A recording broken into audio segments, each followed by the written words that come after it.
हवस के अंधों ने प्यार जैसे पवित्र शब्द को वासना के दरिया में डुबोकर रख दिया और उसे ही प्रेम के रूप में परोसकर अपना उल्लू सीधा करते रहते हैं। यह आचरण अब स्कूल के बच्चों तक में फैल गया है और इसका परिणाम कितना भयानक है, ये हरियाणा के एक मामले में देखने में आया, जहां एक 13 साल की लड़की को एक साथ एक से अधिक लड़कों से प्यार हो गया। अब इसे प्यार कहा जाएगा या फिर वासना का नशा, ये आप इस वीडियो को आखिर तक पूरा देखने के बाद तय कर लीजिएगा और अपना डिसीजन हमें कमेंट बॉक्स में लिखकर जरूर बताइए। जिस बेटी का भविष्य बनाने के लिए माँ बाप उसे अपने कार्यस्थल पर लेकर आए थे ताकि उसे गांव से निकालकर अपने साथ शहर में रख सके, एक दिन उसी के लिए माँ बाप को रोना पड़ गया। यह घटना हरियाणा के सोनीपत जिले की है। सोनीपत जिले में घटी यह घटना यहाँ के राई थाने के अंतर्गत आती है, लेकिन जिस घटना ने सबको हैरान करके रख दिया, इस घटनाक्रम की शुरुआत मध्य प्रदेश के टीकमगढ़ से होती है। टीकमगढ़ के रहने वाले गंगाराम की शोभा नाम की एक महिला से शादी हुई। शोभा पहले से ही शादीशुदा थी, परंतु उसका पति अब इस दुनिया में नहीं रहा था। पहले पति से उसे एक बेटी थी। आगे चलकर उसने गंगाराम से शादी की। आगे चलकर गंगाराम से भी उसे एक बेटा और एक बेटी हुई। बेटी का नाम आस्था रखा गया। उसकी उम्र 4 साल और बेटा ऋत्विक था, जिसकी उम्र 5 साल थी। परिवार बढ़ गया तो गंगाराम के खर्चे भी बढ़ गए, लेकिन उसकी इनकम तो उतनी ही थी। अपनी आमदनी बढ़ाने के बारे में वो सोच ही रहा था कि तभी उसके दिमाग में यह ख्याल आया कि अब यहाँ से बाहर चला जाए। उसने अपनी पत्नी शोभा से बात की तो वो भी उसके साथ टीकमगढ़ छोड़ने के लिए राजी हो गई। अब साल 2021 में दोनों पति पत्नी अपने दोनों बच्चों के साथ टीकमगढ़ से रवाना हुए और वो हरियाणा पहुंचे। हरियाणा के सोनीपत जिले के राई थाना के अंतर्गत आने वाले एक गांव में वो आकर रहने लगे और यहीं दोनों मजदूरी करने लगे। शोभा के पहले पति से जो बेटी थी उसकी उम्र 13 साल थी और उसका नाम नीतू था। उसे फिलहाल इन लोगों ने टीकमगढ़ में ही रखा, उसे अपने साथ नहीं लेकर आए। दोनों पति पत्नी इस क्षेत्र में मजदूरी का काम कर रहे थे। दरअसल गंगाराम राज मिस्त्री का काम जानता था। वो जहां भी काम करता था उसके साथ उसकी पत्नी शोभा भी काम करने के लिए चली जाती थी। दोनों पति पत्नी घर चला लेने लायक अच्छा पैसा कमा रहे थे। आसपास के क्षेत्र में उनकी छवि भी अच्छी बन गई थी। इसके बाद साल 2023 आया। उनकी जो बेटी टीकमगढ़ में रहती थी अपने दादा दादी की सेवा करती थी। अब इन लोगों ने सोचा कि क्यों ना इससे नीतू को भी अपने पास ही बुला लिया जाए। फरवरी 2023 में नीतू भी अब टीकमगढ़ छोड़कर अपने माता पिता के पास चली गई। उसकी उम्र अब 14 साल हो गई। यहाँ उसका एडमिशन करा दिया गया। नीतू घर का कामकाज करने के साथ साथ अपनी पढ़ाई लिखाई भी किया करती थी। नीतू ने घर के काम को अच्छी तरह से संभाल लिया। वो सुबह का नाश्ता बनाकर स्कूल चली जाती थी। ये घटना अप्रैल के महीने की है। एक दिन नीतू ने अपने पिता से कहा कि उसे कुछ किताबें चाहिए, या तो आप पैसे दे दीजिए या फिर खुद ही खरीद कर ले आइए। तब गंगाराम ने कहा कि तुम चिंता मत करो, मैं तुम्हारी माँ को पैसे दे दूंगा, वो तुम्हें खरीद कर दे देंगी। इसके बाद पति पत्नी अपने काम पर चले जाते हैं। पत्नी का काम जल्दी खत्म हो जाता है। वो पति से पैसे लेकर किताब खरीदने के लिए निकल जाती है। जैसे ही वो घर पर पहुंचती है तो देखती है कि घर में दोनों बच्चे तो हैं, लेकिन बड़ी बेटी नहीं दिखाई दे रही। शोभा उसे ढूंढती हुई छत पर जाती है, लेकिन छत पर जाने के बाद जो भयानक सीन उसने देखा, उसे देखकर वो चीखें मारकर रोने लगती है।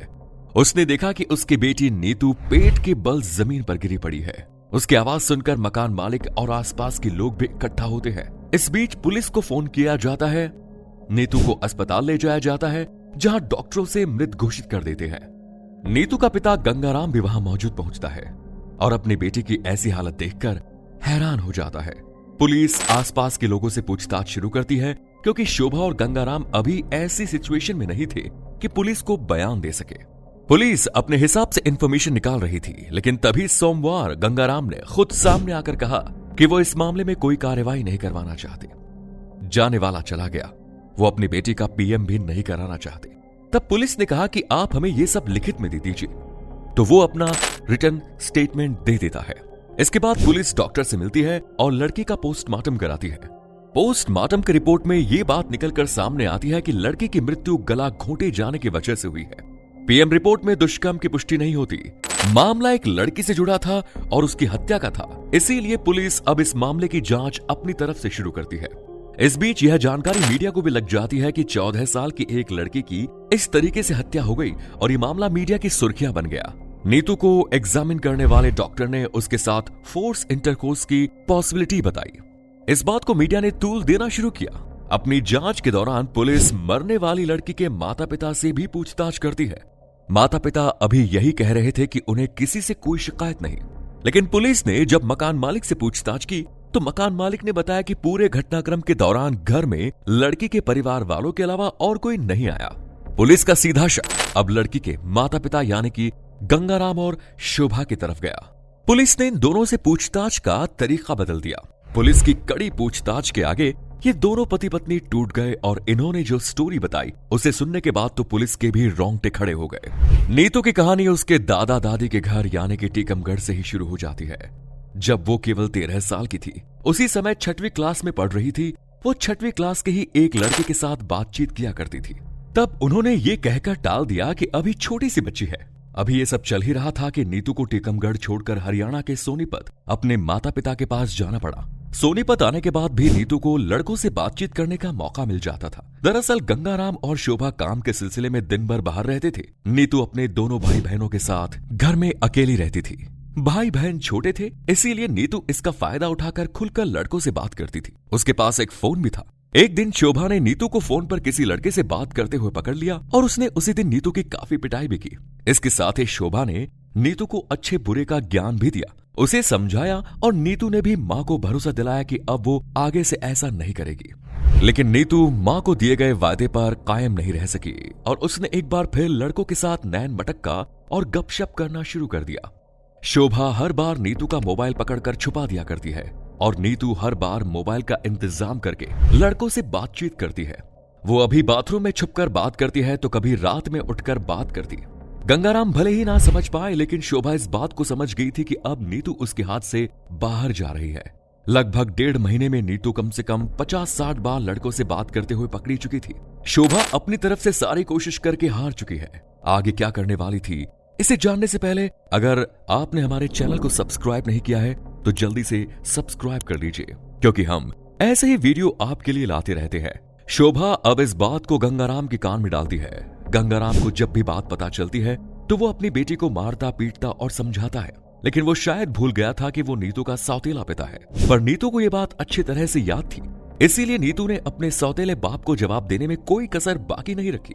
नीतू बाप बेटी के रिश्ते के लिहाज को भूलकर गंगाराम को पलटकर जवाब देने लगी। वो कहती है कि तुम होते कौन हो मुझे रोकने वाले? मेरी जहां मर्जी होगी मैं वहां जाऊंगी, जिससे मन होगा उससे बात करूंगी, जो मन में आएगा वो करूंगी। इसके बाद वो जिस तरीके के शब्दों का इस्तेमाल अपने माता पिता के सामने करती है, शायद कोई भी माता पिता अपनी बेटी से इस तरह के शब्द सुनना पसंद नहीं करेंगे। एक बार गंगाराम के सामने नीतू का मुंह क्या खुला, माँ बाप का मुंह बंद हो गया और नीतू की हरकतें खुलकर सबके सामने आने लगी। अब वो माता पिता के सामने ही लड़कों से बात करती, उनसे उल्टे सीधे हंसी मजाक करती। इस बात को लेकर घर में आए दिन कलेश होने लगा और घर का माहौल भी खराब हो गया। यह घटना 29 अप्रैल की है, जब परिवार के सभी सदस्य रात में बैठकर खाना खा रहे थे। तभी नीतू फोन पर किसी लड़के से बात कर रही थी। गंगाराम एक बार फिर अपनी बेटी को प्यार से समझाता है कि तुम जो कर रही हो वो गलत है, इसे बंद कर दो। लेकिन नीतू अपने पिता को उसके मुंह पर ही सीधे जवाब दे देती है कि मैं इसे बंद नहीं करूंगी, मुझे ज्यादा परेशान करोगे तो मैं किसी लड़के के साथ भाग जाऊंगी। इसके बाद वो खाना छोड़कर उठ जाती है, फिर अपने कमरे में जाकर अंदर से दरवाजा लगा लेती है।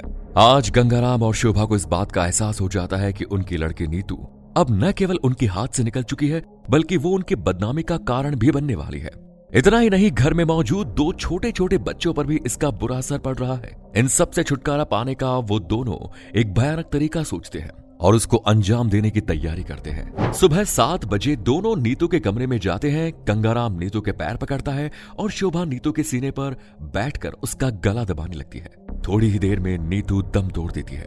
इसके बाद दोनों उसकी डेड बॉडी को छत पर जाकर छुपा देते हैं। इसके बाद वो दोनों नीतू की हत्या को कोई और रंग देने की तैयारी कर लेते हैं। दोनों सामान्य दिनों की तरह अपने काम पर चले जाते हैं और उसके बाद शोभा ये कहकर वापस आती है कि उसे नीतू के लिए किताबें खरीद कर उसे देना है, ताकि लोगों को लगे कि इस घटना में इन दोनों का कोई हाथ नहीं।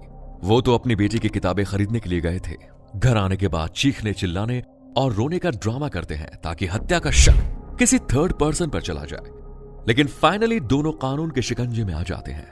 एक अच्छे माता पिता के तौर पर बच्चों का ख्याल रखना, उन पर कंट्रोल करना, उन्हें अच्छे बुरे के बारे में समझाते हुए अच्छी राह पर चलते रहने के लिए प्रेरित करना कोई बुरी बात नहीं। लेकिन अगर कोई बच्चा गलत रास्ते पर चला जाए तो उसका यह समाधान बिल्कुल तो नहीं हो सकता जो गंगाराम और शोभा ने किया। आवश्यकता थी सोच समझकर इससे बेहतर समाधान निकालने की। फिलहाल दोनों जेल में हैं और उन पर हत्या का मुकदमा चल रहा है। वैसे आपके हिसाब से इस तरह की समस्या का बेहतर समाधान क्या हो सकता है? अपना जवाब कमेंट बॉक्स में लिखकर जरूर बताइए। वीडियो को लाइक करके अपने दोस्तों के साथ शेयर करना ना भूलें। फिर मिलेंगे नए वीडियो में। धन्यवाद।